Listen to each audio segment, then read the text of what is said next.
Yao, kamusta mga kami sports? Ngayong araw na ito, ay pag-uusapan natin, Lakers sure na sa playoffs. Pag-uusapan na din natin, Wood may binunyag.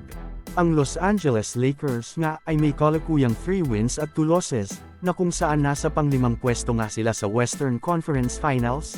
Magandang record nga ito para sa pagsisimula ng regular season. Isa nga sa mga naging dahilan kung bakit nga ba sila nakakuha ng 3 wins ay dahil sa superstar nila na si LeBron James na kung saan, palagi nga itong nag-takeover mode sa 4th quarter.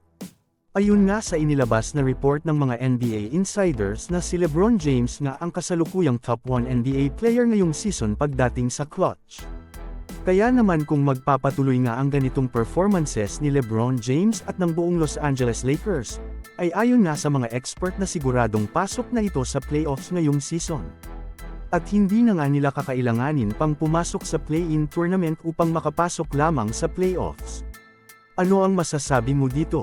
Mag-comment lang. Samantala ako naman tayo sa sumunod na balita na kung saan, isa nga sa pinakamagandang nakuha ng Los Angeles Lakers sa off-season ay itong si Christian Wood, at nakikita naman natin ngayong season, na sobrang laking tulong nga nito sa Los Angeles Lakers mapa-opensa man o depensa.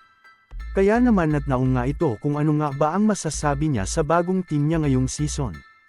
At ayon nga dito ay, sobrang komportable na nga daw niya sa Los Angeles Lakers, dahil pinagkakatiwalaan nga daw siya ng mga ito pagdating sa opensa at depensa.